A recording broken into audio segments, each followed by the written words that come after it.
Dia adalah suamiku. Dia memberiku rumah mewah, mobil mahal, dan segala kemewahan. Di mata dunia, hidupku sempurna. Tapi, tahukah kalian, di balik senyumku yang terpoles, aku adalah tawanan.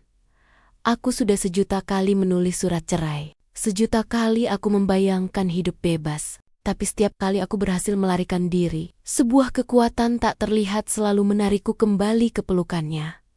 Kalian pasti bertanya, kenapa? Kenapa tidak pergi saja? Jawabannya ada di sana, di masa lalu. Di malam dingin saat aku berusia 8 tahun, ketika ibuku pergi dan menanamkan satu keyakinan di otakku, cinta harus dibayar dengan kepatuhan mutlak. Aku tidak mencintai suamiku. Aku hanya takut sendirian, dan ketakutan itulah yang membuatnya bisa mengunciku dalam penjara emas ini. Kisah ini adalah tentang bagaimana aku, Wina, mencoba membebaskan diri, bukan dari suamiku yang toksik, tapi dari bayangan ibuku yang selama ini memenjarakanku. Siapkah kalian mengikuti detik-detik pelarianku dari trauma masa lalu yang mengikatku pada suami yang seharusnya kutinggalkan? Ini bukan drama perselingkuhan biasa. Ini adalah pertarungan untuk jiwaku.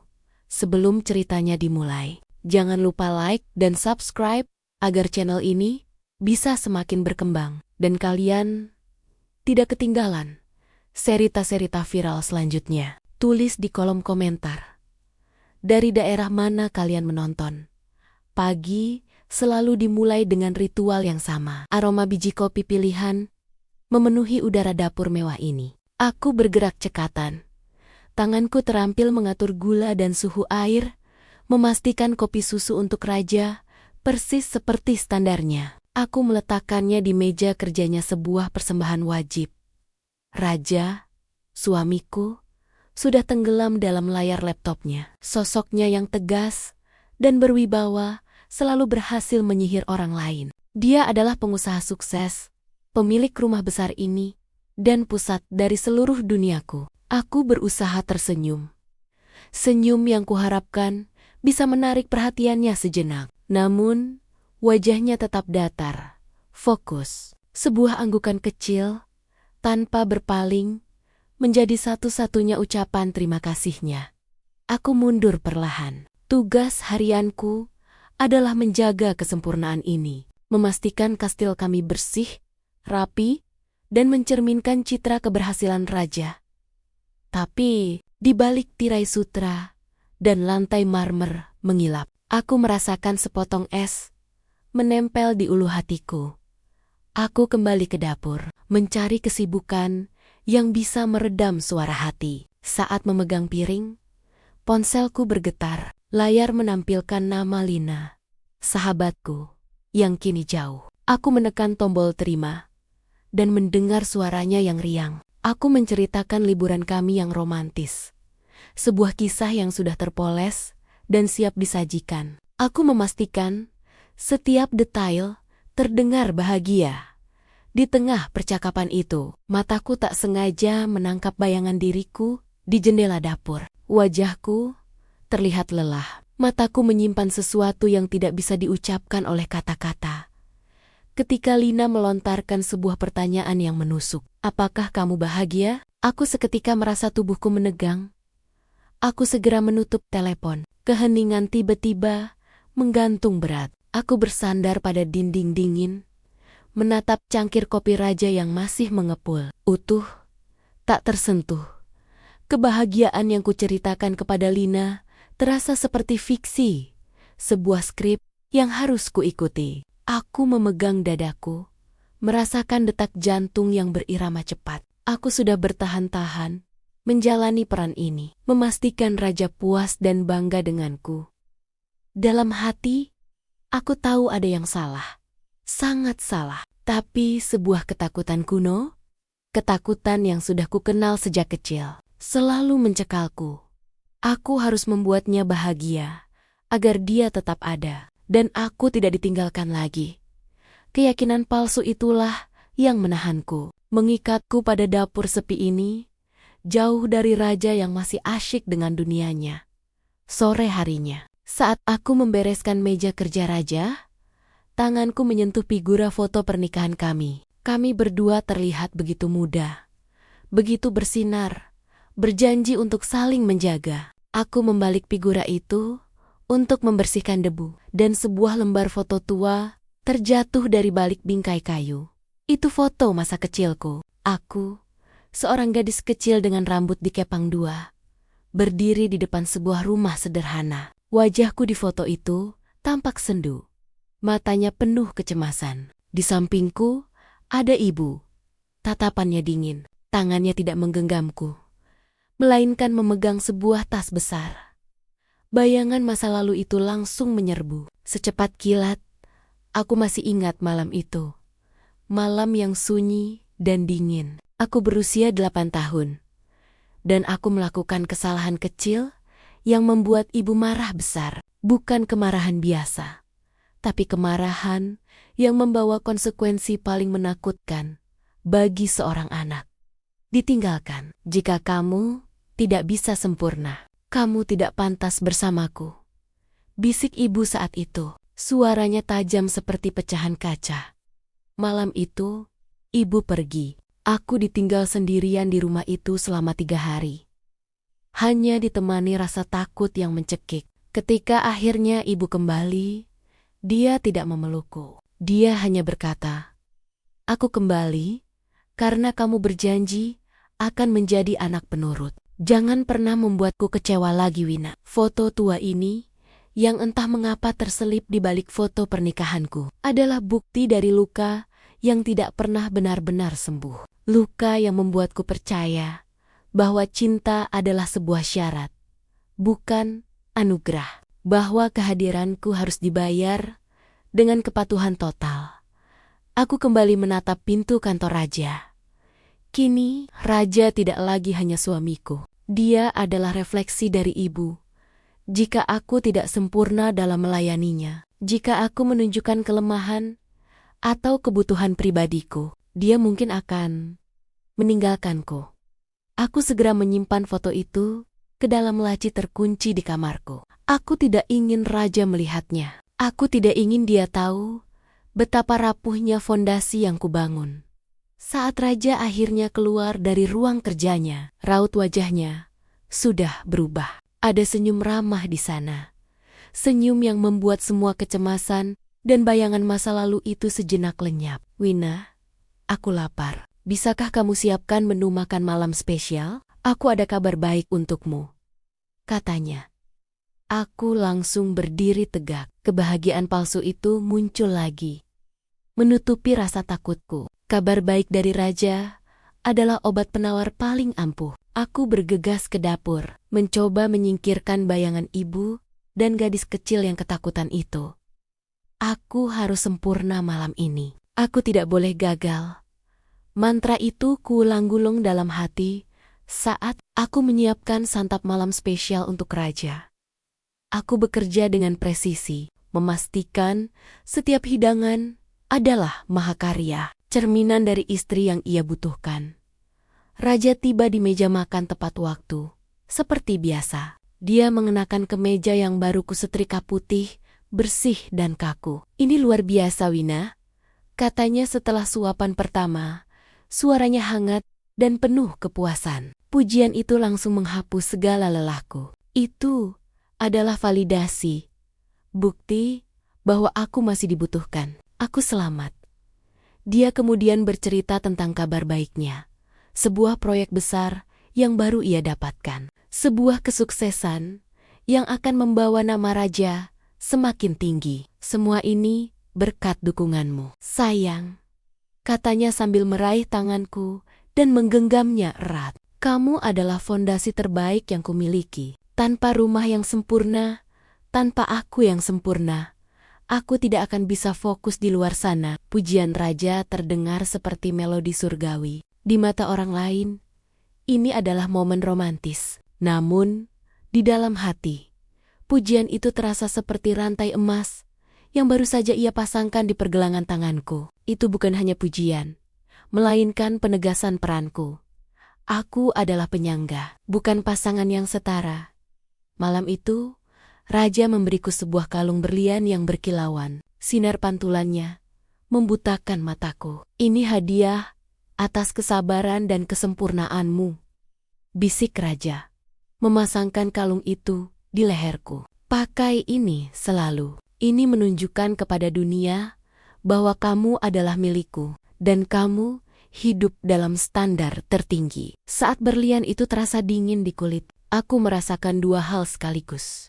Kesenangan yang memabukkan karena merasa dicintai dan dihargai, serta kecemasan yang menusuk karena tahu harga yang harus kubayar untuk kalung itu. Aku harus terus meniru sempurna. Keesokan paginya, aku terbangun sendiri. Raja sudah pergi. Di sampingku, di atas meja kecil, terdapat daftar tugas harian yang ditulis tangan oleh raja. Bukan pesan manis, melainkan instruksi, hubungi biro interior untuk sofa baru. Cek jadwal potong rumput, batalkan janji dengan Lina. Aku tidak suka kamu terlalu banyak menghabiskan waktu dengan orang luar. Aku membaca poin terakhir, itu berulang kali. Raja tidak suka aku bertemu Lina. Raja tidak suka aku punya dunia di luar dirinya. Rasa takut kembali menyergap. Aku tahu, jika aku menolak, akan terjadi perang dingin yang menyiksa. Tapi di sisi lain, aku merindukan Lina. Aku merindukan seseorang yang bisa melihatku. Bukan hanya peran yang kumainkan. Aku harus memilih, melanggar perintah raja, dan berisiko kehilangan validasi, atau memotong satu-satunya tali penyelamatku.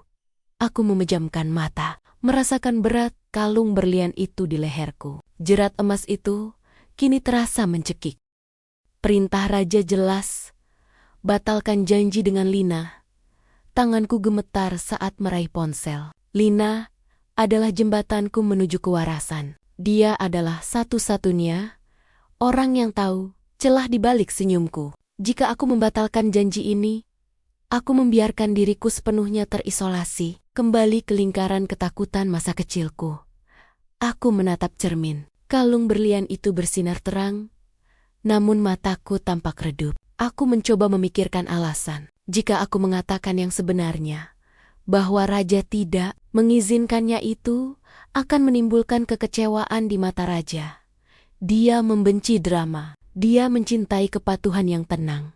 Maka, seperti yang selalu kulakukan, aku memilih jalan yang paling aman, kebohongan, pesan untuk Lina. Lin, maaf sekali. Raja tiba-tiba ada urusan mendesak dan mengharuskanku ikut menemaninya keluar kota. Kita tunda ya. Kita tunda ya. Selesai. Tali penyelamat itu terputus. Tiba-tiba, ponselku berdering. Panggilan video dari Lina, jantungku mencelos. Aku tidak bisa menerima panggilan video. Pura-pura bahagia di telepon, tanpa visual jauh lebih mudah. Aku biarkan ponsel itu berdering, hingga mati. Detik berikutnya, pesan Lina masuk. Win, kenapa? Kamu seperti menghindar. Ada yang raja lakukan lagi? Aku khawatir. Ingat, kamu bisa cerita padaku. Aku akan selalu ada. Aku membaca pesan itu, dan air mata yang sudah kutahan sejak semalam akhirnya tumpah. Rasa bersalah menghantamku. Aku bukan hanya membohongi raja, aku juga mengkhianati sahabatku. Beberapa saat kemudian, raja pulang lebih awal. Dia tampak puas. Dia melihatku duduk di sofa. Kalung berlian masih melingkari leherku, dan ponsel tergeletak di meja. Sofa baru sudah dipesan, tanyanya. Suaranya menguasai ruangan. Sudah, Raja, jawabku. Suaraku sedikit serak. Bagus. Dan Lina, sudah kamu batalkan? Aku mengangguk. Aku bilang, kita harus ikut kamu keluar kota. Raja tersenyum puas. Itu adalah senyum persetujuan. Senyum yang membuatku merasa dicintai lagi. Dia berjalan mendekat, memelukku, dan berbisik di telingaku. Itu istriku yang baik. Kamu harus mengerti, Wina. Semua yang kulakukan adalah untuk melindungimu. Lingkaran pertemanan kita harus eksklusif, hanya yang selevel dengan kita. Lina, dia hanya masa lalu, bukan masa depanmu. Kata-kata raja terdengar begitu logis dan menenangkan. Seolah dia benar-benar peduli. Aku dilindungi. Namun, saat dia pergi untuk mandi, aku menyadari satu hal yang paling menakutkan. Aku tidak dilindungi, aku dikurung. Dan kali ini, pengurungan itu terasa lebih mencekik daripada sebelumnya. Karena aku sendiri yang memotong tali yang seharusnya bisa membawaku keluar, malam menyelimuti rumah ini. Raja sudah lama terlelap, namun ketenangan di sampingku terasa ilusi. Keheningan kamar ini memekakkan telinga. Aku meluncur dari tempat tidur, bergerak senyap menuruni tangga, menuju ruang kecil yang dulu kusebut studio lukis. Ruangan itu dingin, tumpukan kanvas dan kuas di sudutnya adalah monumen bisu bagi ambisi yang telah lama terkubur. Sejak menikah, fokusku hanya satu. Raja dan rumah ini, aku mencari-cari di antara buku-buku yang jarang tersentuh.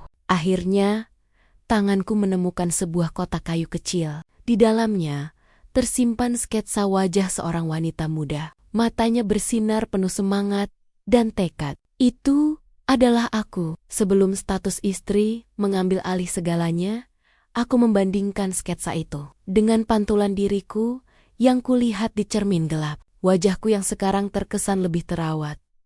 Namun, matanya kehilangan percikan api itu. Aku merasa asing dengan diriku yang lama. Tiba-tiba, suara langkah kaki terdengar dari lantai atas. Jantungku melonjak ke tenggorokan. Itu Raja. Kenapa dia turun? Aku panik. Buru-buru aku berusaha menyembunyikan kotak itu di belakang punggungku. Aku berdiri kaku di tengah ruangan, mencoba terlihat alami. Seolah-olah aku hanya berdiri di sana tanpa alasan. Raja muncul di ambang pintu. Ekspresi wajahnya bukanlah amarah, melainkan kekecewaan yang sangat menusuk. Dia menatapku, tatapannya menelusuri setiap gerak tubuhku yang canggung. Dia mendekat, perlahan, langkah kakinya bagai ketukan palu yang menghitung mundur. Tangannya yang kuat meraih lenganku, bukan dengan kekerasan, tapi dengan dominasi yang tidak bisa kutolak. Genggaman itu membuatku refleks melepaskan kotak kayu yang kupegang erat. Kotak itu jatuh, isinya berhamburan di lantai marmer putih. Sketsa wajahku yang penuh gairah itu kini terhampar, menjadi saksi bisu ambisi yang kukianati. Raja menatap sketsa itu lama, lalu beralih menatapku. Senyum tipis yang mengejek muncul di sudut bibirnya. Tatapan itu menuduhku, membuatku merasa bersalah karena memiliki kehidupan dan cita-cita di luar dirinya. Tatapannya seolah berkata, "Kamu masih merindukan masa lalu yang payah itu. Padahal, aku sudah memberimu segalanya." Raja tidak perlu berbicara. Ekspresinya, sorot matanya, sudah cukup menenggelamkanku dalam rasa malu dan penyesalan yang mendalam. Dia membuatku merasa bahwa merindukan diriku, yang dulu adalah sebuah penghinaan besar terhadap kemewahan yang ia berikan. Aku menundukkan kepala. Postur tubuhku langsung kembali ke mode penurut. Aku tahu, satu-satunya jalan keluar dari ketegangan ini adalah dengan mengakui kesalahan-kesalahan karena memiliki identitas pribadi. Aku harus meminta maaf tanpa kata, hanya dengan kepatuhan. Raja tidak mengucapkan sepatah kata pun malam itu. Dia hanya mengambil kotak kayu dan sketsa di lantai, lalu meninggalkanku sendirian di ruangan itu. Tindakannya itu jauh lebih menakutkan daripada amarah. Itu adalah penghakiman yang hening. Keesokan paginya, aku terbangun. Suasana rumah terasa berbeda, sunyi, namun penuh tekanan. Raja sarapan sendiri, membaca koran bisnisnya. Aku membuatkan menu kesukaannya, tapi dia hanya menggeser piring itu sedikit menjauh. Itu adalah hukumannya. Pagi itu, aku melihat hal yang paling membuatku cemas. Kotak kayuku sudah tidak ada. Ruang kerja kecilku kini benar-benar kosong. Kuas, cat, bahkan buku-buku yang kusimpan di sana lenyap. Raja telah menghapus sisa terakhir dari diriku yang dulu. Hatiku terasa perih, tapi aku memaksakan diriku untuk tetap tenang. Aku tidak boleh bereaksi. Reaksi hanya akan memperpanjang perang dingin ini. Aku harus bersikap normal, seolah tidak terjadi apa-apa. Saat raja bersiap pergi, dia berhenti di depanku. Dia menatap mataku. Tatapan yang menguji seberapa besar efek tindakannya padaku. Aku akan sibuk minggu ini, sayang. Jangan khawatir, katanya dengan nada yang terlalu santai. Aku sudah membatalkan semua kartu kreditmu. Tentu saja, untuk keamanan, kamu bisa minta uang tunai padaku jika butuh sesuatu. Aku juga sudah meminta supir untuk beristirahat. Aku tidak ingin kamu kelelahan di luar. Kepalaku langsung dipenuhi kabut. Bukan karena uang aku tidak pernah kekurangan, tapi karena kendali yang total. Raja baru saja memotong kemandirian finansial dan mobilitasku. Aku tidak bisa membeli apapun tanpa persetujuannya. Aku tidak bisa pergi kemanapun tanpa berjalan kaki. Aku terisolasi. Ini bukan soal keamanan. Ini adalah penguncian. Dia memastikan aku tidak punya cara untuk bertemu Lina atau mencari hal lain yang bisa membangkitkan ambisiku yang berbahaya. Aku melihat ke cermin. Kalung berlian itu terasa makin berat, memberatkan leherku seperti beban hukuman. Pintu tertutup. Aku terdiam. Sendirian di rumah besar yang kini terasa seperti penjara. Aku berjalan menuju ruang kerja raja, menatap pantulan diriku di jendela. Mata kecil di dalam diriku. Mata gadis 8 tahun yang ditinggalkan ibu, berteriak ketakutan. Pola ini terulang. Perbedaan besar adalah, dulu ibu meninggalkanku di rumah sederhana. Sekarang, raja mengunci aku di dalam kemewahan ini. Membuatku tidak punya alasan di mata dunia untuk mengeluh. Saat itulah sebuah tekad tipis mulai terbentuk di dalam hatiku. Aku tidak bisa terus hidup dalam ketakutan ini.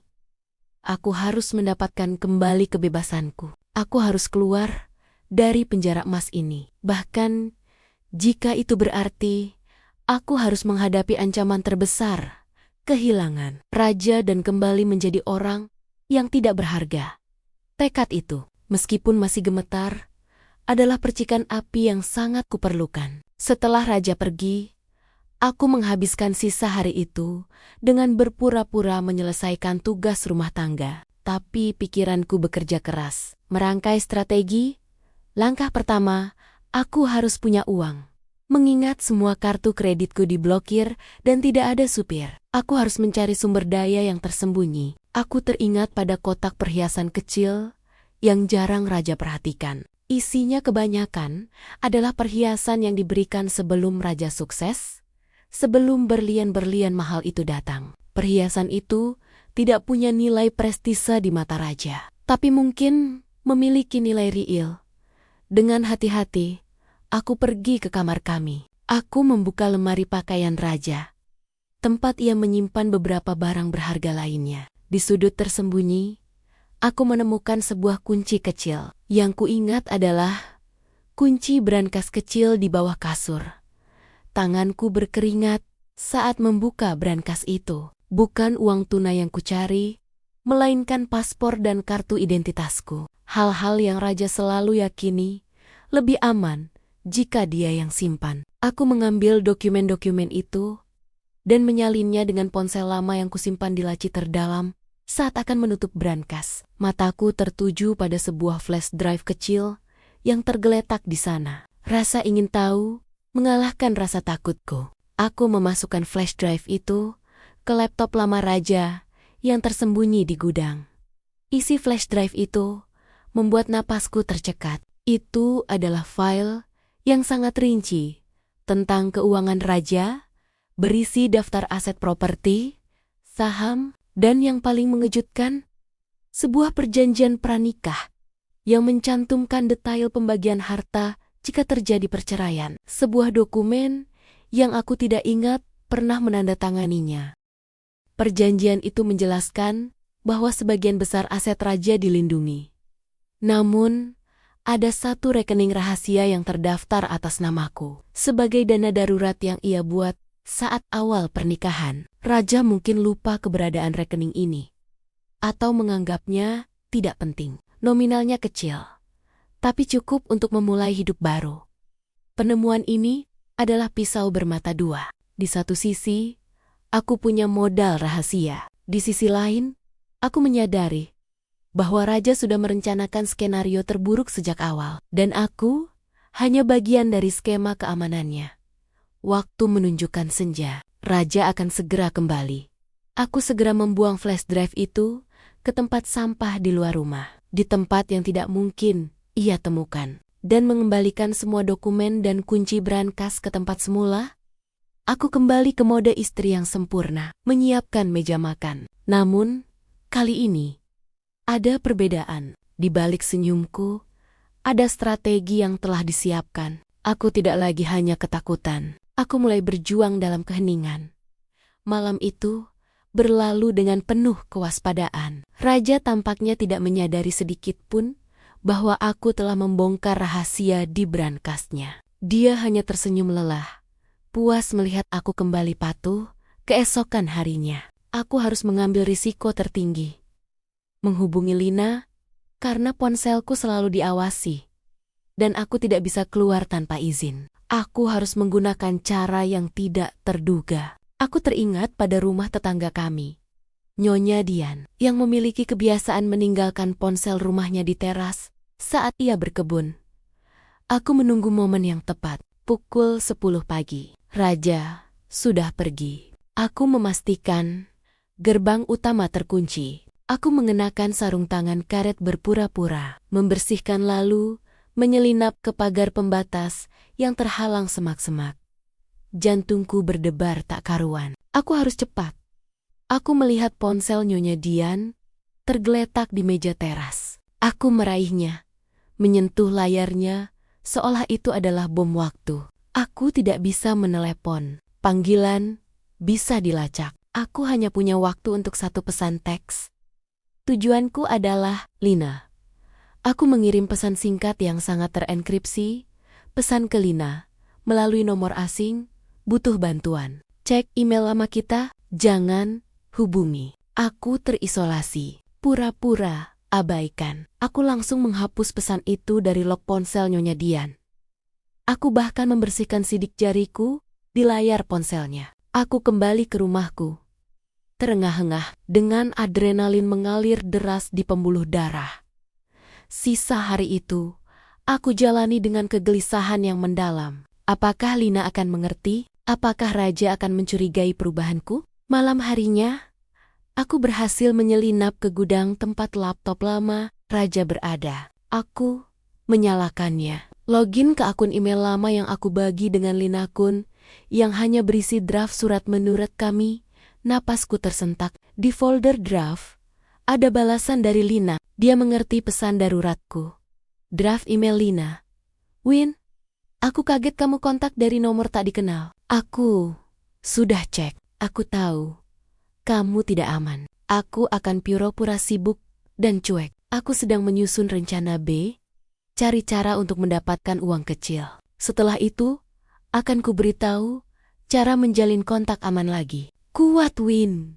Aku ada di sisimu. Mata Wina berkaca-kaca. Dia tidak sendirian. Lina, sahabat lamanya, adalah jangkar yang kini ia genggam erat. Dia punya uang yang Raja lupakan, dan dia punya Lina yang siap membantunya dari jauh.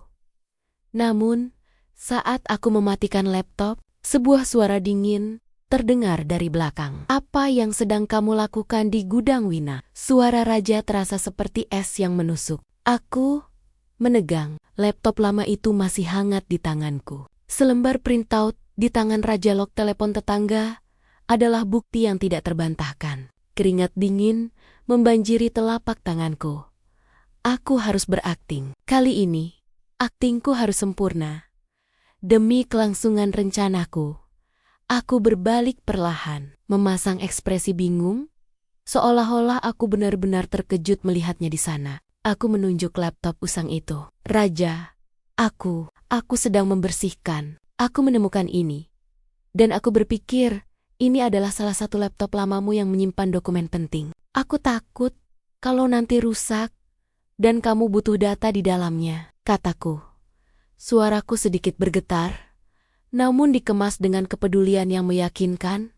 Raja mendekat, tatapannya meneliti mataku, mencari celah, mencari kebohongan. Dia mencondongkan tubuhnya ke depan, mengintimidasiku tanpa perlu menyentuh. Dia menunjukkan lock telepon itu. Lalu, kenapa ada panggilan keluar ke nomor asing dari rumah Nyonya Dian pagi ini? Nomor itu mencoba menghubungimu. Aku pura-pura melihat lock itu dengan seksama. Aku harus menciptakan cerita yang sangat masuk akal, yang merujuk pada ketidaksempurnaanku dalam menjaga rumah. Astaga, Raja, aku lupa memberitahumu. Tadi pagi, saat aku di taman, Nyonya Dian meminta bantuanku. Dia lupa membayar tagihan internet, dan dia meminjam ponsel rumahnya sebentar untuk menelepon layanan teknis. Aku tidak melihat nomor itu. Tapi aku yakin, itu urusan tagihan. Jelasku, menambahi detail kecil untuk membuatnya lebih nyata. Aku tahu, Raja sangat menghargai privasi dan citra. Menggunakan alasan urusan teknis tetangga terasa lebih aman daripada membicarakan Lina. Raja terdiam lama. Keheningan itu mencekik. Aku hanya berdiri di sana, menunggunya memutuskan apakah aku pantas dipercaya. Akhirnya, dia menjatuhkan lock itu. Baiklah, pastikan itu tidak terulang. Aku tidak suka urusan pribadi kita dikaitkan dengan tetangga. Dan, buang laptop ini besok, aku sudah bilang. Tidak ada yang perlu disimpan dari masa lalu. Hanya ke depan. Napas lega yang tersembunyi hampir saja lolos dari bibirku. Aku berhasil. Raja memilih untuk percaya pada kepatuhanku dan alasan yang masuk akal, daripada mengakui bahwa aku mungkin memiliki pikiran untuk melawannya. Ego Raja telah menyelamatkanku. Malam itu, Raja memberikan hadiah atas kepatuhanku. Dia memelukku erat, membelai rambutku, namun pelukannya terasa lebih seperti pemilik yang mengklaim harta berharganya daripada seorang suami yang mencintai.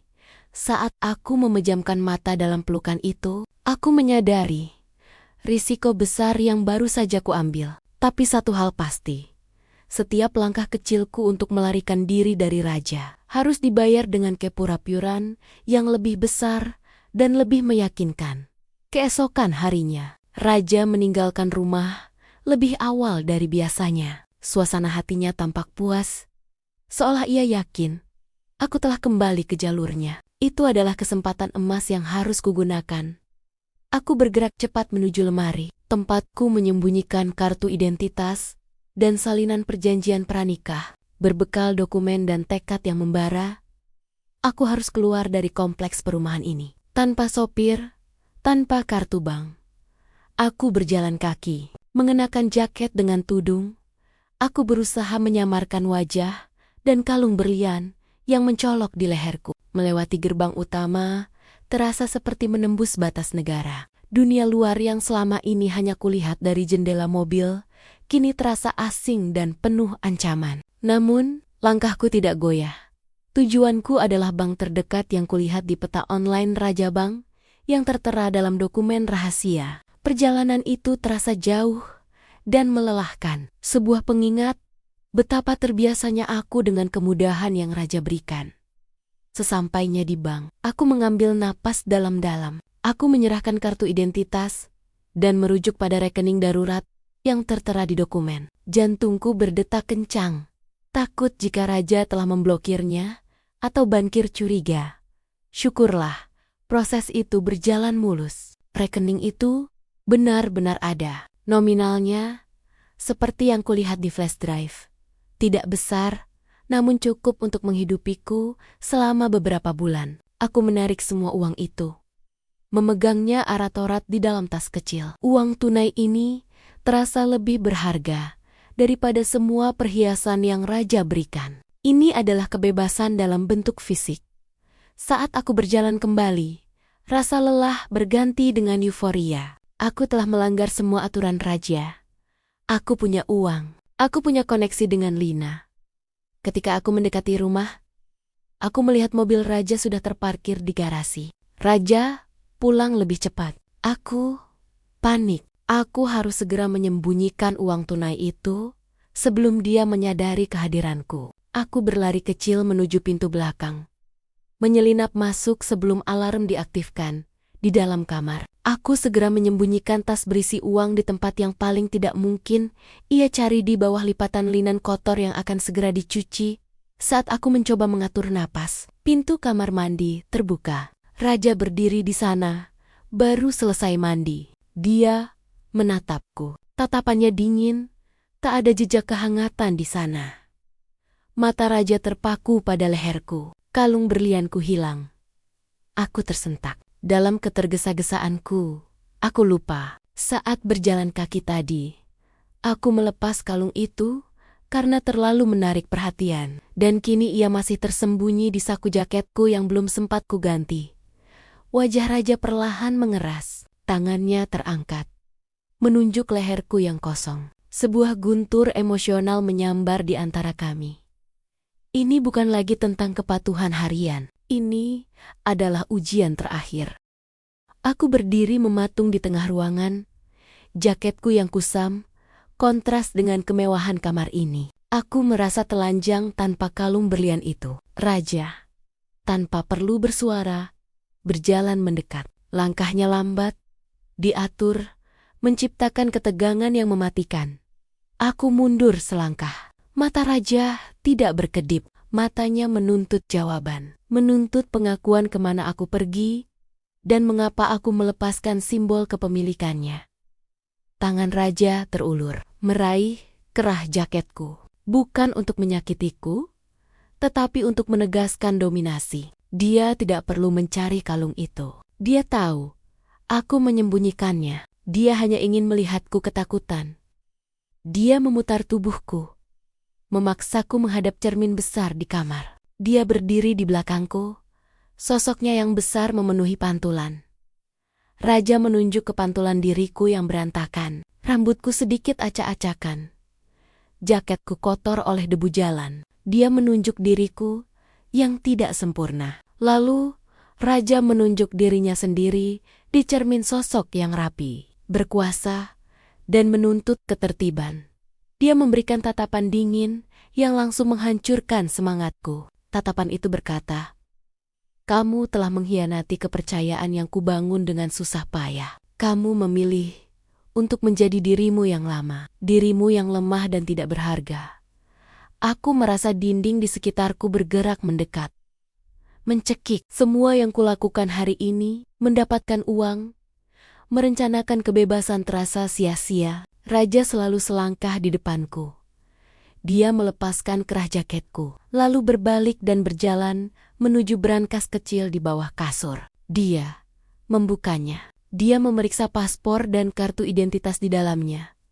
Aku menahan napas. Raja tidak tahu bahwa aku telah menyalinnya. Raja menghela napas panjang, sebuah isyarat kekecewaan yang mendalam. Dia menutup brankas itu, lalu berjalan ke meja dan mengambil ponselku. Dia memutar-mutar ponsel itu di tangannya. "Kamu membuatku sedih, Wina," kata mata Raja, walau bibirnya bungkam. "Kamu menyia-nyiakan semua yang kuberikan." Lalu, tanpa peringatan, Raja mengambil kunci brankas dan berjalan keluar dari kamar, mengunciku dari luar. Aku berlari ke pintu, memutar gagangnya, tapi terkunci rapat. Aku merosot ke lantai. Aku dikurung. Kali ini, bukan hanya kartu bank yang dia ambil. Dia mengambil kebebasanku untuk bergerak. Semua usahaku sia-sia. Aku kembali ke titik nol, terperangkap lebih dalam dari sebelumnya. Keputusasaan ini membawaku kembali ke masa lalu. Aku tidak akan pernah bisa lepas. Aku tidak pantas lepas. Aku merangkak, menjauh dari pintu yang terkunci. Seluruh tubuhku terasa mati rasa, kecuali bagian hatiku yang berdenyut sakit. Aku melihat pantulan diriku yang berantakan di cermin, lalu memejamkan mata, berharap semua ini hanyalah mimpi buruk. Kamar mewah ini, dengan tempat tidur besar dan pernak-pernik emas, kini terasa seperti kurungan isolasi yang paling indah dan paling kejam. Raja telah mengambil ponselku, mengambil aksesku ke dunia luar. Aku benar-benar sendirian. Aku menghabiskan sisa malam itu dalam keheningan total. Tidak ada suara, tidak ada tangisan yang lolos. Aku hanya diam, duduk bersandar di dinding dingin, memeluk kedua lututku. Aku kembali menjadi gadis 8 tahun yang ditinggalkan. Ibu, rasa takut ditinggalkan yang terpendam itu kini berputar-putar liar di benakku. Keesokan harinya, Raja membawakan sarapan. Dia membuka pintu, meletakkan nampan di meja kecil, dan pergi tanpa menatapku. Makanan itu sempurna, buah-buahan segar, roti panggang, kopi yang hangat. Dia memberiku segalanya, kecuali kepercayaan dan kebebasan. Aku menatap makanan itu. Aku merasa mual. Makanan ini adalah simbol kemewahan yang mengikatku. Aku tidak menyentuhnya. Sore harinya, saat matahari mulai tenggelam dan bayangan memenuhi kamar, aku bangkit. Aku berjalan ke jendela, mencoba membukanya. Terkunci. Aku menatap keluar, ke arah taman yang indah, ke arah jalanan yang ramai. Aku bisa melihat kehidupan bergerak di luar sana, sementara aku terhenti, membeku. Di tengah kesunyian itu, sebuah ingatan aneh muncul. Ingatan tentang ibu, bukan saat dia meninggalkanku, tapi saat dia kembali. Wajahnya yang dingin, kalimatnya yang menghukum. Aku kembali karena kamu berjanji akan menjadi anak penurut. Pola itu, Raja melakukan hal yang sama. Dia menghukumku dengan isolasi dan keheningan, sampai aku berjanji akan kembali menjadi Wina yang sempurna dan penurut. Tiba-tiba, aku merasa marah. Bukan marah pada Raja, tapi marah pada diriku sendiri. Marah karena aku terus mengulangi pola yang sama, mencari penerimaan dari orang yang mengendalikan, hanya karena aku takut ditinggalkan. Aku berdiri di tengah kamar, dan aku melakukan satu hal yang tidak pernah kulakukan.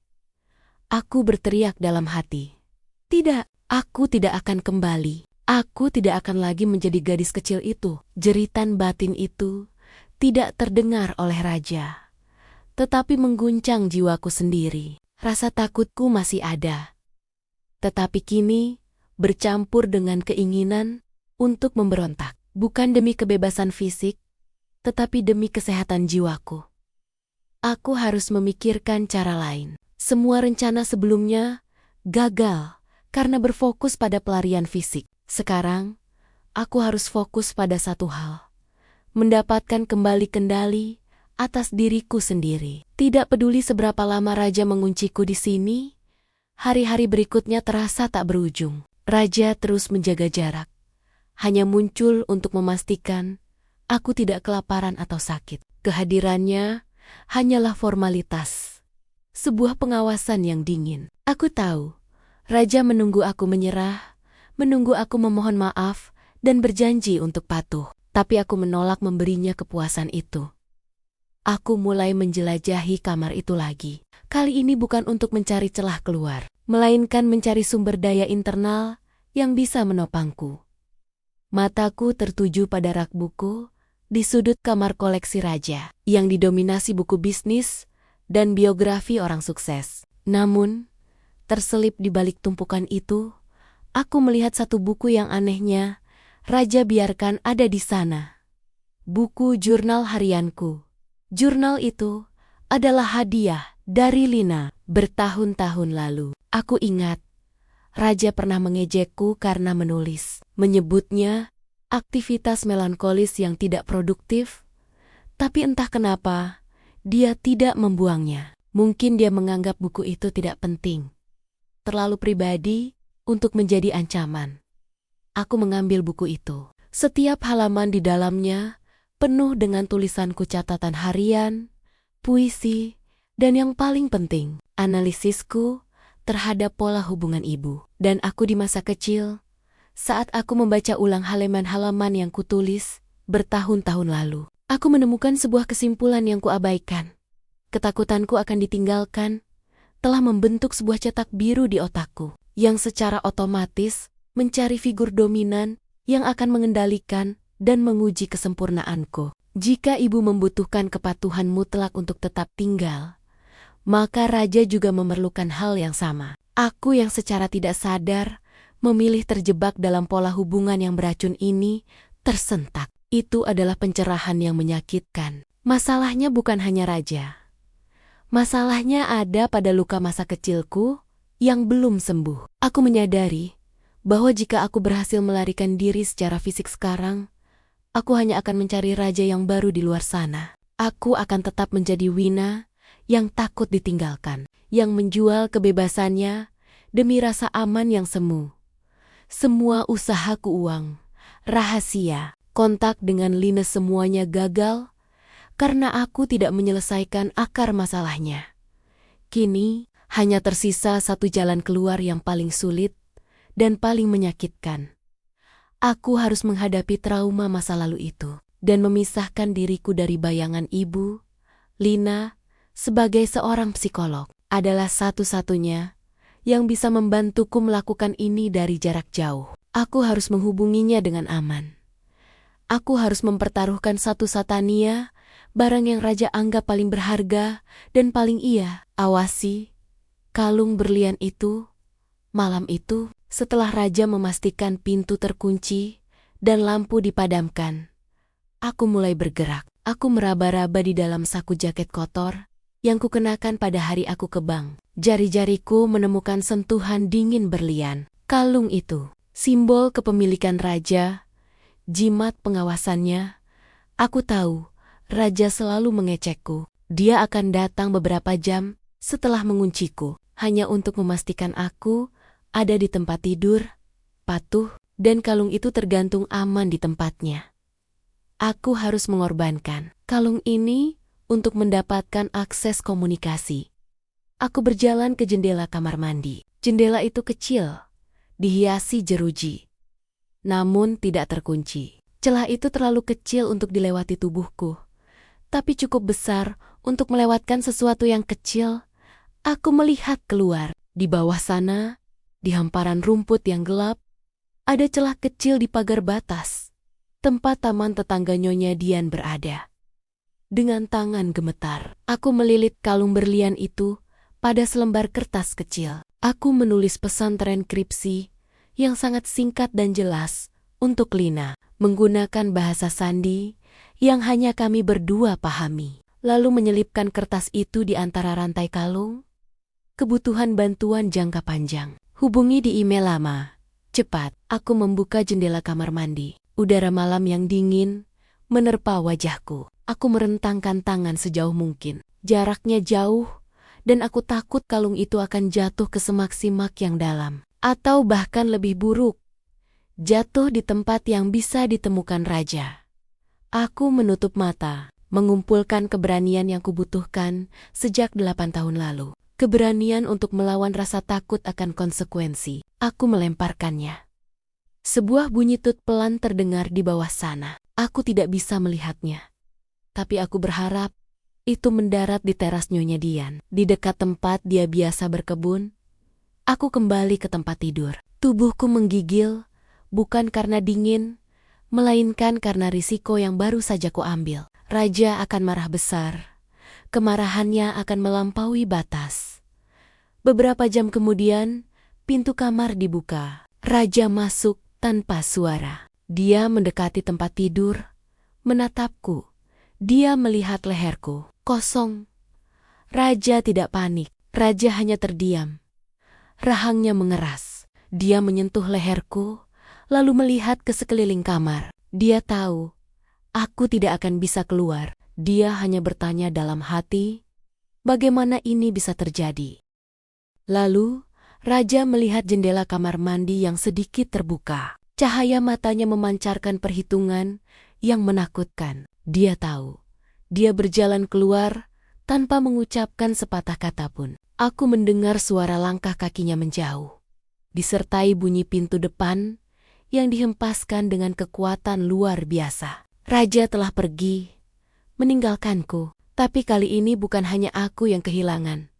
Aku telah menukar simbol kepemilikanku dengan peluang terakhir untuk penyembuhan diriku. Keheningan yang tersisa setelah kepergian raja terasa mematikan. Aku tahu, Kemarahan raja saat ini jauh lebih besar daripada saat ia hanya menemukan sketsa lama. Kali ini, aku menyentuh harga dirinya, menghancurkan lambang kendali terbesarnya. Konsekuensinya pasti besar. Pagi menjelang, dan rasa lapar bercampur dengan kegelisahan. Raja tidak kembali. Tidak ada nampan sarapan. Tidak ada pengawasan. Aku benar-benar ditinggalkan. Seperti yang paling kutakuti sejak masa kecil. Tapi anehnya, kali ini, rasa takut itu tidak murni melumpuhkanku. Ada benih kecil kekuatan yang mulai tumbuh.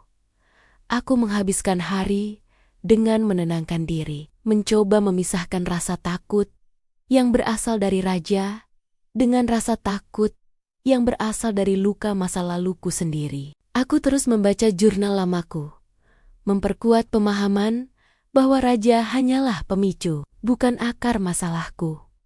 Saat senja, aku kembali ke jendela kamar mandi. Aku mencari-cari di rumput, tapi kalung itu tidak ada. Apakah Nyonya Dian menemukannya? Apakah dia mengabaikannya? Saat aku menoleh, aku melihat sesuatu di bawah pintu kamarku. Sebuah amplop tebal. Jantungku berdebar tak karuan. Itu pasti dari raja. Hukuman apa lagi yang menantiku? Aku merangkak, meraih amplop itu. Berat aku membukanya dengan tangan gemetar. Di dalamnya bukan surat ancaman dari raja, melainkan sebuah kartu debit baru dan kunci pintu kamar. Bersama benda-benda itu, ada sebuah kartu ucapan Natal bekas yang di bagian belakangnya tertulis dengan tulisan tangan Lina, "Kalungmu sudah aman. Uangnya akan segera cair. Kita mulai sekarang, Win. Aku akan kirim materi ke email lama. Jangan pernah kembali ke sana, kecuali benar-benar siap. Percayakan padaku." Air mataku menetes deras. Nyonya Dian menemukan kalung itu dan entah bagaimana caranya, dia atau Lina berhasil menukarnya dengan kunci dan kartu bank baru. Uang itu pasti berasal dari rekening rahasia yang kucairkan tempo hari. Mereka telah mengambil risiko besar. Kini, aku punya 3 hal. Uang, kunci untuk melarikan diri, dan Lina sumber bantuan psikologisku.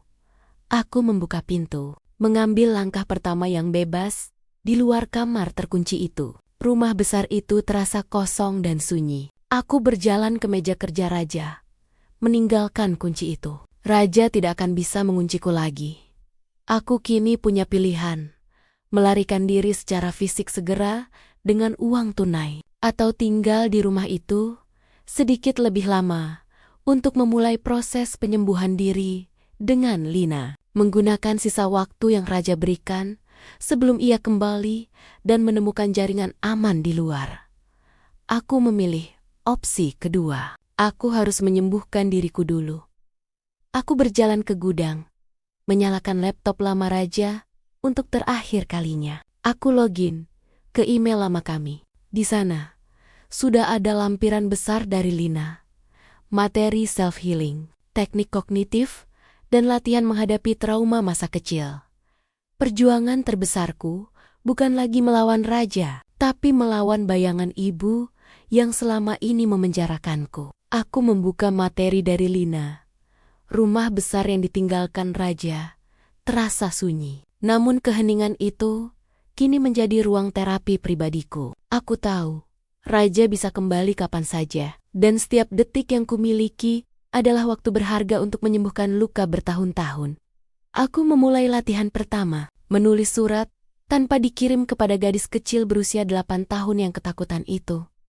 Aku duduk di lantai, di kamar yang sama, tempat raja mengunciku. Aku memegang pulpen dan membiarkan air mata membasahi halaman jurnal. Aku menulis tentang malam ibu meninggalkanku, tentang rasa dingin dan sepinya rumah.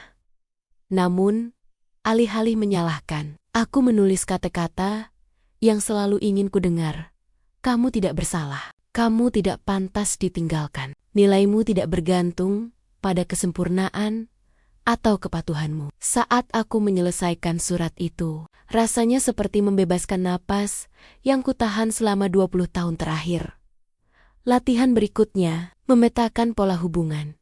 Aku kembali ke ruang kerjaku yang lama, yang kini kosong tanpa kuas dan cat. Aku mengambil spidol permanen dan kertas manila besar yang tersimpan di gudang. Aku menggambar garis lurus di tengah kertas. Di satu sisi, aku menuliskan tuntutan ibu, patuhi, atau ditinggalkan. Di sisi lain, aku menuliskan tuntutan raja, sempurna, atau dikunci. Polanya identik. Sebuah lingkaran beracun yang sengaja kubangun sendiri. Aku menyadari, selama ini, aku tidak mencintai raja. Aku hanya mencintai validasi yang ia berikan setelah berhasil melewati ujiannya. Validasi yang secara salah kuartikan sebagai cinta ibu. Proses itu melelahkan, menguras emosi, dan menyakitkan, seperti mencabut duri yang sudah lama bersarang. Namun, setiap kali aku berhasil memisahkan trauma dari kenyataan saat ini, rasa takutku pada raja berkurang sedikit demi sedikit. Tiba-tiba, alarm rumah berbunyi. Raja kembali. Jantungku berdegup kencang. Belum waktunya. Aku baru menyembuhkan separuh lukaku. Aku mendengar langkah kaki raja yang marah. Dia tidak lagi berhati-hati. Dia langsung berjalan menuju kamar kami. Pintu terbuka. Raja melihatku berdiri di sana. Dengan kertas manila besar terpasang di dinding, dipenuhi coretan pola hubungan beracun. Dia melihatku. Bukan Wina yang ketakutan, melainkan Wina yang sedang berjuang untuk pulih. Raja berdiri di ambang pintu. Matanya terpaku pada kertas manila besar di dinding. Di sana terpampang diagram pola hubungan yang identik antara tuntutan ibu dan tuntutannya. Dia melihat betapa aku telah menganalisis dan membongkar sistem kendalinya. Keheningan itu terasa lebih berat dari biasanya. Ini adalah keheningan yang berasal dari pengakuan bahwa kekuasaan raja telah goyah. Raja akhirnya mengalihkan pandangan dari kertas itu ke arahku. Aku balas menatapnya. Kali ini, mataku tidak lagi memohon maaf atau mencari persetujuan. Ada ketenangan baru. Sebuah kemantapan yang lahir dari penyembuhan diri. Raja berjalan ke meja, mengambil sesuatu, dan melemparnya ke tempat tidur. Itu adalah kalung berlian yang ia temukan. Dia mendapatkan kembali hartanya. Tetapi dia telah kehilangan hal yang lebih berharga. Kendali atasku, raja berjalan keluar. Bukan dengan suara pintu dihempaskan seperti sebelumnya, melainkan dengan langkah kaki yang berat dan penuh kekalahan. Dia menyadari, Winenya yang lama sudah pergi.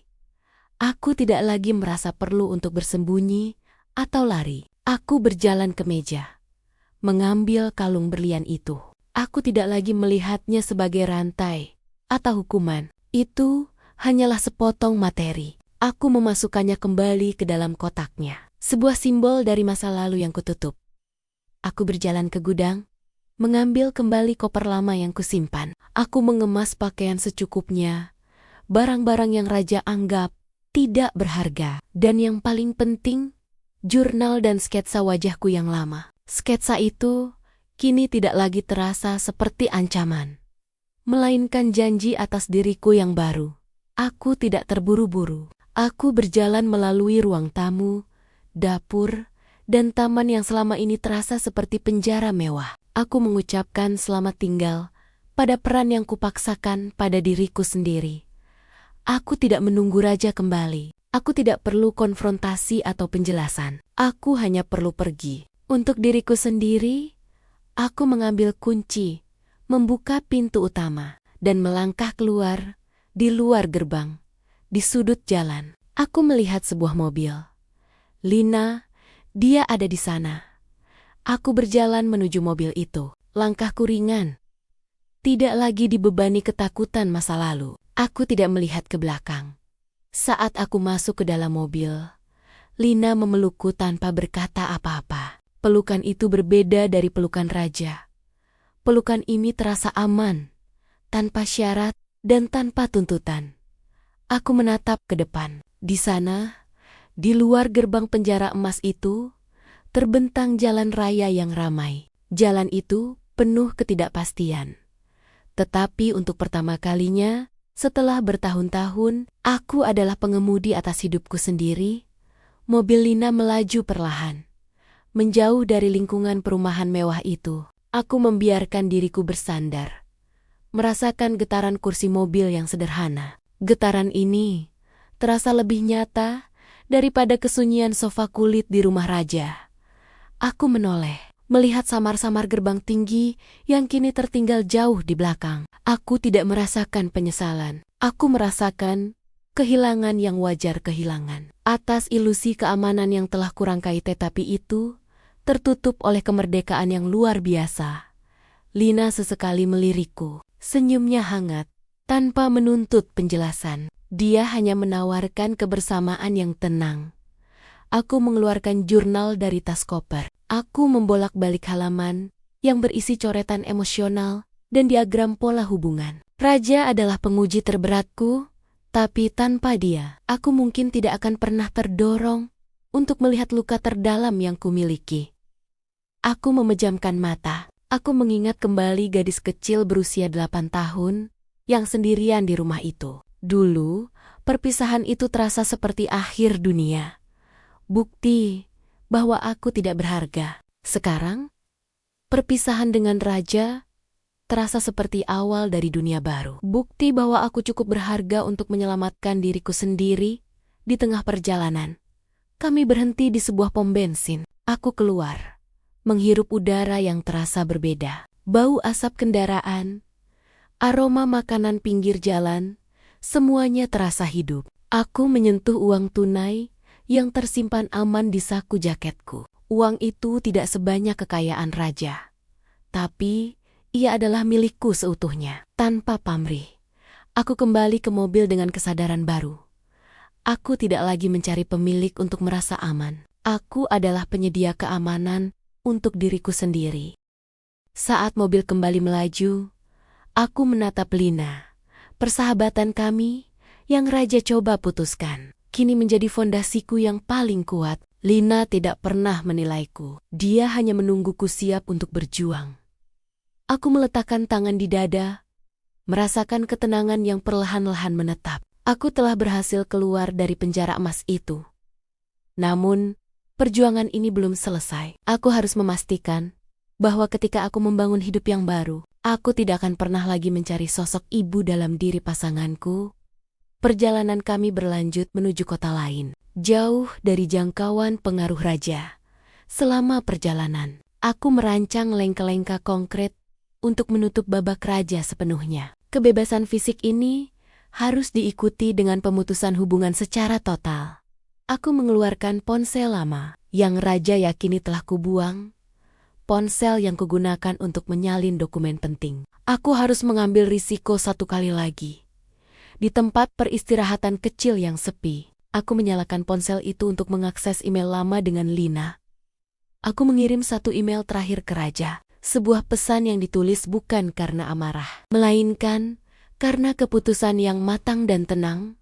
Aku menjelaskan bahwa aku telah pergi, bahwa aku memahami pola hubungan kami, dan aku memilih untuk tidak lagi menjadi bagian dari pola itu. Aku menyatakan bahwa aku tidak akan menuntut apapun dari harta bersama, asalkan dia menyetujui perpisahan kami tanpa keributan. Aku bahkan melampirkan salinan perjanjian pranikah, menunjukkan bahwa aku tahu batas-batasnya.